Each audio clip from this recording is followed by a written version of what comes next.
اور اگر کچی قبر بھی ہو تو وہ بھی ایک بالشت یعنی ایک گٹھ جو ہے اس سے زیادہ اونچی نہیں ہونی چاہیے۔ نبی مکرم صلی اللہ علیہ وآلہ وسلم نے سیدنا علی بن ابی طالب رضی اللہ تعالی عنہ کو اس مشن پر بھیجا کہ آپ جائیں اور لا تدع تمثالا الا تمستہ ولا قبرا مشرفا الا سویتہ، کہ آپ جہاں کہیں بھی کوئی تصویر دیکھیں اس کو آپ مٹا دیں، اور جہاں بلند قبر دیکھیں اس کو آپ زمین کے برابر کر دیں۔ تو آپ صلی اللہ علیہ وسلم کی تعلیمات اور اسلام کی رہنمائی یہی ہے کہ قبر جو ہے وہ کچی ہو اور وہ بھی زیادہ پختہ نہ ہو، اور پھر قبر کو پختہ نہ بنایا جائے اور اس کے اوپر تختی نہ لگائی جائے، اس کے اوپر نہ بیٹھا جائے، اس کے اوپر تعمیر نہ کی جائے، کیونکہ یہ سارا عمل جو ہے یہ انسان کو، لوگوں کو شرک کی طرف لے جاتا ہے، اور لوگ آہستہ آہستہ جو ہے پھر اس قبر کے اوپر میلے لگانا شروع کر دیتے ہیں، نظر و نیاز جو ہے وہ بانٹنا شروع کر دیتے ہیں، وہاں پہ جا کر جو ہے وہ اپنی منتیں مانگنا جو ہے وہ شروع کر دیتے ہیں۔ تو جو چیز جو ہے وہ انسان کو شرک کی طرف لے کے جا رہی ہے اس کو شروع سے ہی روکنا اور اس کو دور کرنا جو ہے یہ ہر مسلمان کی ذمہ داری ہے اور ہر مسلمان پر فرض ہے۔ شیخ، یہ ایک سوال ہے، بلکہ سوال نہیں ہے، وہ لگتا یوں ہے کہ وہ آپ کا امتحان لینا چاہتے ہیں سائل، اور یہ کہتے ہیں کہ سب سے پہلے اسلام میں سب سے پہلے نماز جنازہ کس کی پڑھی گئی تھی؟ جی، اسلام کے اندر سب سے پہلی نماز جنازہ معروف انصاری صحابی سیدنا ابو امامہ اسعد بن زرارہ رضی اللہ تعالی عنہ کی پڑھی گئی، اور ان کی نماز جنازہ جو ہے وہ نبی مکرم صلی اللہ علیہ وآلہ وسلم نے پڑھائی تھی۔ آپ بیعت عقبہ اولیٰ اور بیعت عقبہ ثانیہ میں شریک تھے، اور انصار میں سے سب سے پہلے اسلام لانے والے مسلمانوں میں سے تھے، تو ان کی سب سے پہلے جو ہے وہ آپ صلی اللہ علیہ وسلم نے نماز جنازہ ادا کی۔ اچھا، یہ بھی بتا دیجئے گا کہ جب نماز جنازہ پڑھی جاتی ہے تو اس وقت سلام پھیرا جاتا ہے، تو سلام ایک طرف پھیرنا چاہیے یا دونوں طرف؟ نماز جنازہ میں ایک طرف سلام پھیرنا اور دو طرف سلام پھیرنا، دونوں طرح کی روایات جو ہیں وہ آپ صلی اللہ علیہ وسلم سے ثابت ہیں۔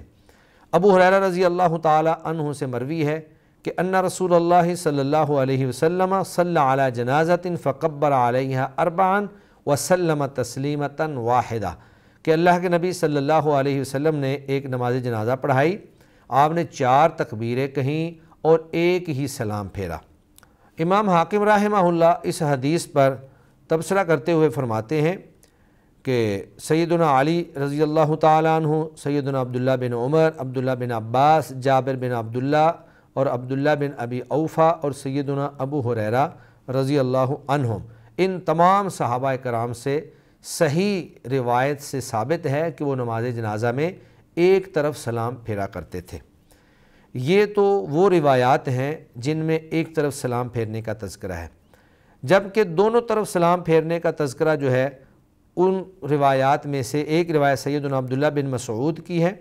فرماتے ہیں کہ ثلاث خلال کان رسول اللہ صلی اللہ علیہ وسلم یفعلہن ترکہن الناس، کہ 3 چیزیں ایسی ہیں جنہیں اللہ کے نبی صلی اللہ علیہ وسلم کیا کرتے تھے لیکن آج لوگوں نے انہیں ترک کر دیا ہے، اور ان میں سے ایک کیا ہے؟ احداہن التسلیم علی الجنازۃ مثل التسلیم فی الصلاۃ، ان میں سے ایک یہ ہے کہ نماز جنازہ میں اسی طرح سلام پھیرنا جس طرح کہ نماز میں سلام پھیرا جاتا ہے،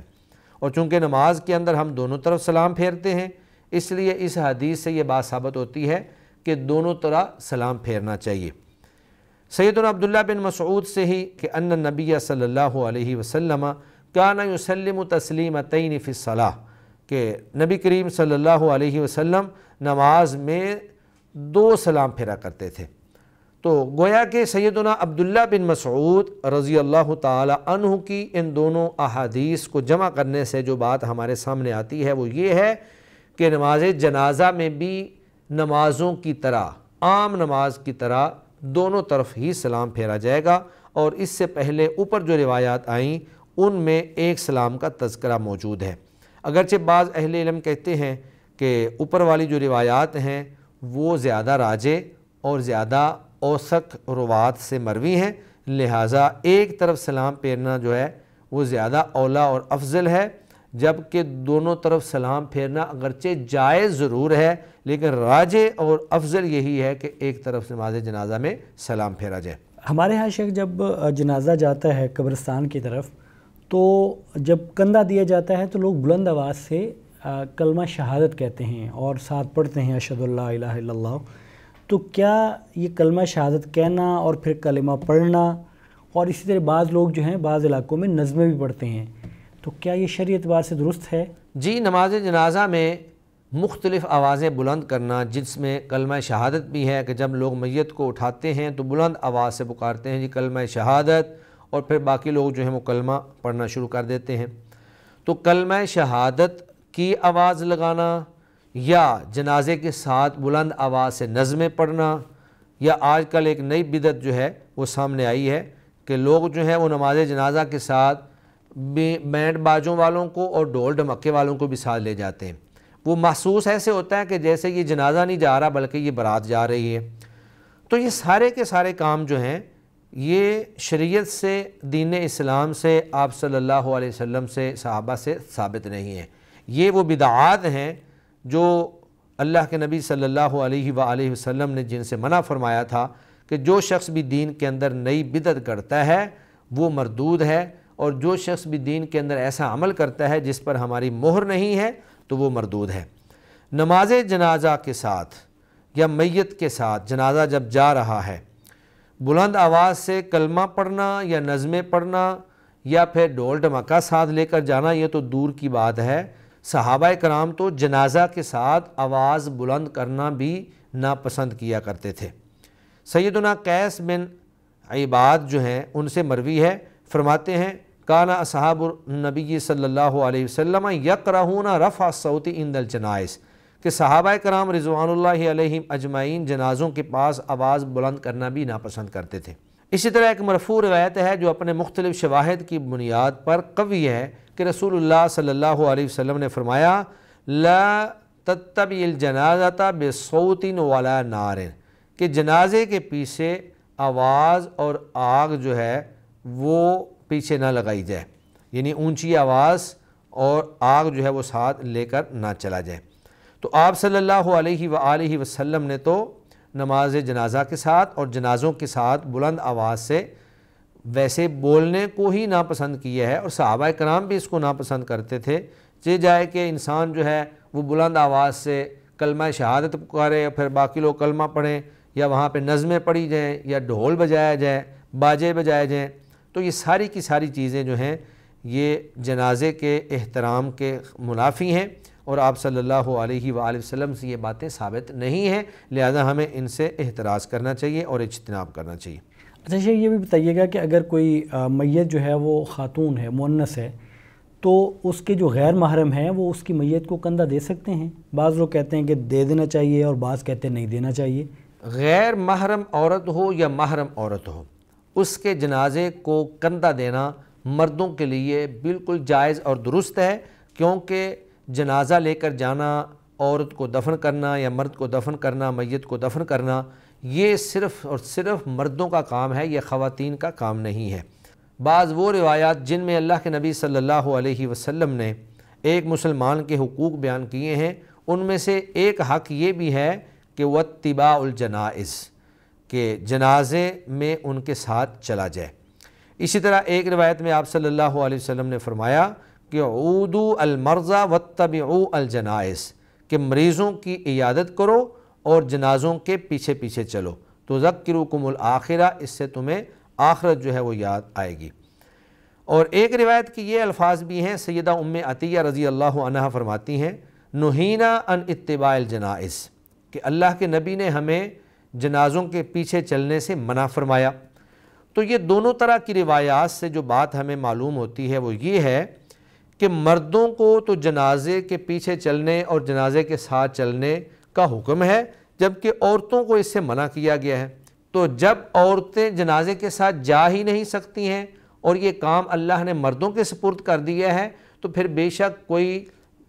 فوت ہونے والا مرد ہو یا عورت ہو، وہ محرم ہو یا غیر محرم ہو، اس کی میت کو کندھا کوئی بھی دے سکتا ہے، محرم یا غیر محرم، اس میں کوئی حرج والی بات نہیں ہے۔ امام بخاری رحمہ اللہ نے بخاری شریف کے اندر ایک باب جو ہے وہ قائم کیا ہے، اور وہ یہ ہے کہ باب حمل الرجال الجنازۃ دون النساء، کہ جنازے کو صرف مرد ہی اٹھائیں گے، عورتیں نہیں اٹھائیں گے، جس سے اس بات کی طرف اشارہ ملتا ہے کہ جنازہ جو ہے میت اس کو صرف مرد ہی اٹھا سکتے ہیں، عورتیں جو ہیں وہ نہیں اٹھا سکتی۔ اور پھر جنازے کو کندھا دینا تو دور کی بات ہے، جنازے کو دفن کرنا، عورت کے جنازے کو بھی دفن کرنا، یہ غیر محرم جو ہے وہ بھی میت کو، عورت کی میت کو اٹھا کر قبر میں رکھ سکتا ہے، جیسا کہ سیدنا انس بن مالک رضی اللہ تعالی عنہ فرماتے ہیں کہ نبی مکرم صلی اللہ علیہ وآلہ وسلم کی بیٹی فوت ہو گئی تو ہم ان کے جنازے میں شامل تھے۔ اللہ کے نبی صلی اللہ علیہ وسلم قبر پر بیٹھے ہوئے تھے اور میں دیکھ رہا تھا کہ آپ کی آنکھوں سے آنسو جو ہیں وہ بہہ رہے تھے۔ آپ صلی اللہ علیہ وسلم نے سوال کیا، پوچھا کہ حل فیکم من احد لم یقارف اللیلہ، کیا تم میں سے کوئی ایسا شخص ہے کہ جس نے آج رات اپنی بیوی سے صحبت نہ کی ہو؟ تو ابو طلحہ انصاری رضی اللہ تعالی عنہ نے فرمایا کہ انا یا رسول اللہ، اے اللہ کے رسول میں نے نہیں کی ہے۔ اللہ کے نبی نے فرمایا کہ آپ اس کی قبر میں اتریں، تو وہ ان کی قبر میں اترے اور انہوں نے انہیں قبر میں دفنایا۔ تو اس حدیث سے یہ بات معلوم ہوتی ہے کہ ابو طلحہ جو ہیں وہ آپ صلی اللہ علیہ وسلم کی بیٹی کے لیے غیر محرم تھے، لیکن ان کی میت کو انہوں نے قبر کے اندر دفنایا اور پکڑ کر جو ہے اس کو قبر میں ڈالا۔ تو جب عورت کی میت کو ایک غیر محرم جو ہے وہ قبر میں دفنا سکتا ہے تو کندھا دینا جو ہے بالاولیٰ جو ہے وہ درست ہوگا، کیونکہ دفناتے وقت تو ہاتھ بھی لگنے کا اندیشہ ہوتا ہے اور لگتا ہے، لیکن کندھا دینے میں تو کوئی حرج کی بات نہیں ہے۔ آپ نے تو صرف اس کی جو ہے چارپائی کو یا جس چیز کے اوپر بھی آپ نے میت کو ڈالا ہوا ہے اس میں صرف آپ نے اسی کو ہی کندھا دینا ہے۔ تو ان تمام روایات اور اللہ کے نبی صلی اللہ علیہ وسلم کے سامنے آپ کی بیٹی جو ہے ان کی تدفین کی روایت، ان کو سامنے رکھ کر ہم یہ کہہ سکتے ہیں کہ میت عورت کی ہو یا مرد کی ہو، کسی بھی میت کو کوئی بھی شخص جو ہے وہ کندھا دے سکتا ہے، اس میں محرم اور غیر محرم والی کوئی بات اور شرط موجود نہیں ہے۔ اچھا، ایک اس سے ملتا جلتا سوال ہے کہ کیا شوہر بیوی کو اور بیوی شوہر کو غسل دے سکتے ہیں؟ یعنی اگر شوہر پہلے فوت ہو جائے بیوی کی زندگی میں تو بیوی غسل دے دے، یا بیوی فوت ہو جائے شوہر کی زندگی میں تو شوہر غسل دے سکتا ہے؟ جی بالکل، شوہر اور بیوی جو ہیں وہ آپس میں ایک دوسرے کو غسل دے سکتے ہیں۔ سیدہ عائشہ رضی اللہ تعالی عنہا کی ایک روایت ہے کہ رسول اللہ صلی اللہ علیہ وسلم بقیع الغرقد میں ایک جنازے سے جب واپس آئے تو میں گھر میں موجود تھی اور میرے سر کے اندر بہت شدید درد ہو رہا تھا، اور میں یہ کہہ رہی تھی وا رأسا کہ ہائے میرا سر، ہائے میرا سر۔ تو اللہ کے نبی صلی اللہ علیہ وآلہ وسلم نے فرمایا کہ ما ضرکی لو متی قبل فکفنتکی ثم صلیت علیکی ودفنتکی،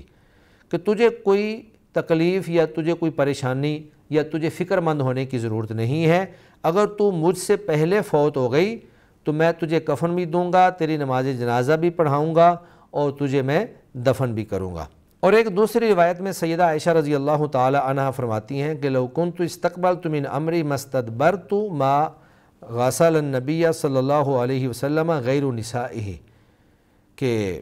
یہ بات جو مجھے بعد میں یاد آئی، اگر مجھے پہلے یاد آ جاتی تو آپ صلی اللہ علیہ وسلم کو آپ کی بیویوں کے سوا کوئی غسل نہ دیتا۔ تو امام شوکانی رحمہ اللہ نیل الاوطار کے اندر ان احادیث کو سامنے رکھ کر فرماتے ہیں کہ فیہ دلیل علی ان المرأة یغسلها زوجها اذا ماتت وہی تغسلہ قیاسا، کہ ان احادیث کے اندر اس بات کی دلیل موجود ہے کہ اگر خاوند فوت ہو جائے تو اس کی بیوی اس کو غسل دے سکتی ہے، اور اگر بیوی فوت ہو جائے تو خاوند جو ہے وہ اس کو غسل دے سکتا ہے۔ اسی طرح تاریخ سے یہ بات ثابت ہے کہ جب سیدنا ابو بکر صدیق رضی اللہ تعالی عنہ فوت ہوئے تو ان کی بیوی اسماء بنت امیس نے ان کو غسل دیا۔ ایسے ہی سیدہ فاطمہ رضی اللہ تعالی عنہا نے یہ وصیت کی تھی کہ جب وہ فوت ہو جائیں تو ان کو جو ہے حضرت علی رضی اللہ تعالی عنہ جو ہے وہ غسل دے۔ تو جب سیدہ فاطمہ رضی اللہ تعالی عنہا فوت ہوئیں تو سیدنا علی رضی اللہ تعالی عنہ نے ان کو غسل دیا۔ تو یہ ساری روایات اور صحابہ کرام کا یہ سارا عمل جو ہے، اس سے یہ بات ثابت ہوتی ہے کہ بیوی جو ہے وہ اپنے خامد کو اور خامد جو ہے وہ اپنی بیوی کو غسل دے سکتا ہے، کیونکہ وہ باہم ایک دوسرے کے لیے محرم ہیں، اور ان کو اگر اللہ رب العزت دونوں کو جنت میں جگہ دیتے ہیں تو وہ وہاں پر جنت میں بھی ایک دوسرے کے ساتھ میاں بیوی کا رشتہ جو ہے اس کے اندر منسلک ہو جائیں گے، اور وہاں پر جنت کے اندر جو ہے وہ اکٹھے وہاں پر موجود ہوں گے۔ شیخ جزاکم اللہ خیر، اللہ تعالیٰ آپ کو بہت برکتوں سے نوازے۔ ناظرین، یہ تھا آج کا پروگرام۔